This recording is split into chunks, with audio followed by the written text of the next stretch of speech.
Assalamualaikum warahmatullahi wabarakatuh. Sebelumnya perkenalkan, nama saya Sukriwan Valvares dengan NIM 22014836 dan saya di sini akan mempresentasikan jawaban saya untuk menjawab ujian tengah semester mata kuliah bisnis digital yang berjudul mengembangkan platform pendidikan online, peluang dan tantangan.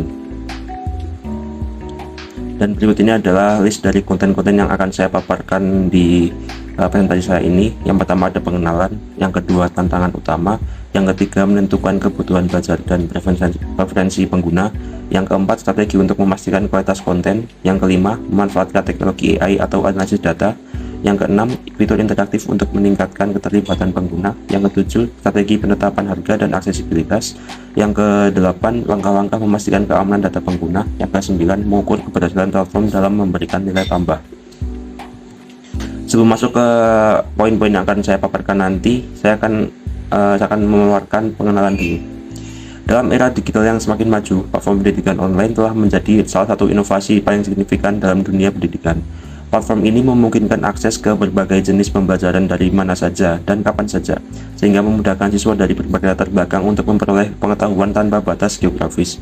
Mengembangkan platform pendidikan online yang efektif memerlukan perhatian terhadap berbagai aspek, termasuk kualitas konten, teknologi yang digunakan, serta interaksi pengguna untuk menciptakan pengalaman belajar yang optimal. Kemudian masuk ke topik kita yang pertama, yaitu tantangan utama. Apa sih tantangan utama dalam mengembangkan platform pendidikan online ini? Tantangan utama dalam mengembangkan platform pendidikan online meliputi aspek konten. Yang pertama, yang kedua teknologi, yang ketiga interaksi pengguna. Secara konten, tantangan terletak pada penyediaan materi yang relevan, mutakhir, dan berkualitas tinggi. Teknologi menjadi faktor kunci dalam menghadapi tantangan seperti skalabilitas, keamanan data, dan integrasi dalam berbagai perangkat. Interaksi pengguna yang memadai juga menjadi fokus, termasuk fitur-fitur yang memungkinkan kolaborasi antar pengguna serta umpan balik yang cepat dan efektif. Yang kedua, menentukan kebutuhan belajar dan preferensi pengguna. Perusahaan dapat menentukan kebutuhan belajar dan preferensi pengguna potensial melalui survei, analisa data pengguna, dan interaksi langsung dengan audiens target. Survei dapat membantu dalam memahami preferensi kebutuhan dan harapan pengguna terhadap platform pendidikan online. Analisis data pengguna dapat memberikan wawasan yang lebih dalam tentang pola belajar dan preferensinya. Yang ketiga, strategi untuk memastikan kualitas konten. Strateginya adalah banyak sekali. Strategi untuk memastikan kualitas konten dengan meliputi kurasi konten, verifikasi sumber, dan umpan balik pengguna. Kurasi konten dilakukan untuk memilih materi yang relevan dan terpercaya. Verifikasi sumber penting untuk memastikan keakuratan dan kredibilitas informasi yang disajikan. Umpan balik pengguna secara terus-menerus membantu dalam meningkatkan kualitas konten berdasarkan kebutuhan dan preferensi pengguna. Selanjutnya adalah memanfaatkan teknologi seperti kecerdasan buatan AI atau analisis data. Perusahaan dapat memanfaatkan teknologi seperti kecerdasan buatan atau AI atau analisis data untuk meningkatkan pengalaman belajar pengguna dengan menyediakan rekomendasi personalisasi, analisis kemajuan belajar, dan pembelajaran adaptif. AI dapat membantu dalam menyesuaikan materi dan metode pembelajaran sesuai dengan kebutuhan dan tingkat pemahaman masing-masing pengguna. Analisis data juga dapat memberikan wawasan tentang pola belajar dan preferensi, sehingga platform dapat mengoptimalkan pengalaman belajar. Yang kelima, fitur interaktif untuk meningkatkan keterlibatan pengguna. Fitur apa saja sih yang dapat meningkatkan keterlibatan pengguna? Yang pertama, seperti fitur diskusi online, sesi tanya jawab langsung, kuis, dan proyek kolaboratif meningkatkan keterlibatan dalam pemahaman materi. Fitur-fitur ini dapat membangun komunitas belajar yang aktif dan meningkatkan pemahaman materi melalui interaksi langsung antara pengguna. Selanjutnya adalah strategi penetapan harga dan aksesibilitas.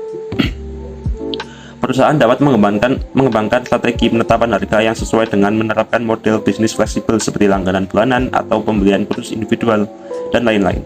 Selain itu, pemberian beasiswa atau diskon bagi kelompok masyarakat tertentu dapat meningkatkan aksesibilitas platform. Pemahaman yang mendalam tentang pasar target dan kemampuan membayar dapat membantu dalam menetapkan harga yang adil dan memastikan aksesibilitas bagi semua lapisan masyarakat. Selanjutnya adalah langkah-langkah untuk memastikan keamanan data pengguna. Langkah-langkahnya yaitu meliputi penggunaan enkripsi data, implementasi protokol keamanan yang kuat, pemantauan keamanan yang terus-menerus, dan pelatihan pegawai tentang praktik keamanan cyber. Enkripsi data penting untuk melindungi informasi sensitif pengguna saat disimpan dan ditransmisikan melalui platform. Protokol keamanan yang kuat seperti autentikasi dua faktor dan pembaruan perangkat lunak teratur membantu untuk mencegah serangan cyber. Yang selanjutnya adalah mengukur keberhasilan platform dalam memberikan nilai tambah. Keberhasilan platform dalam memberikan nilai tambah bagi pengguna dapat diukur melalui beberapa metrik, yaitu termasuk tingkat retensi pengguna, peningkatan keterampilan atau pengetahuan, dan kepuasan pengguna. Survei kepuasan pengguna dan analisis data pengguna membantu dalam memahami sejauh mana platform berhasil mencapai tujuan pendidikan dan memberikan pengalaman belajar yang memuaskan. Selanjutnya, ini adalah kesimpulan yang dapat saya simpulkan dari ke-8 pertanyaan di atas, yaitu pengembangan platform pendidikan online menghadirkan berbagai tantangan, termasuk memastikan kualitas konten, menggunakan teknologi yang handal, dan meningkatkan interaksi pengguna. Untuk meningkatkan kebutuhan dan preferensi pengguna, perusahaan dapat menggunakan survei dan analisis data. Kualitas konten dapat dijaga melalui kurasi dan verifikasi sumber, serta umpan balik pengguna. Teknologi seperti AI dapat digunakan untuk personalisasi dan analisis kemajuan belajar. Sementara fitur interaktif seperti diskusi online dan kuis meningkatkan keterlibatan. Penetapan harga yang fleksibel dan strategi aksesibilitas memastikan platform dapat diakses oleh berbagai lapisan masyarakat. Keamanan data dijaga melalui enkripsi dan protokol keamanan yang kuat. Keberhasilan platform diukur melalui retensi pengguna, peningkatan keterampilan, dan kepuasan pengguna. Dengan strategi yang tepat, platform pendidikan online dapat memberikan pengalaman belajar yang efektif dan bermanfaat bagi pengguna. Oke, mungkin itu saja yang dapat saya presentasikan pada kesempatan kali ini.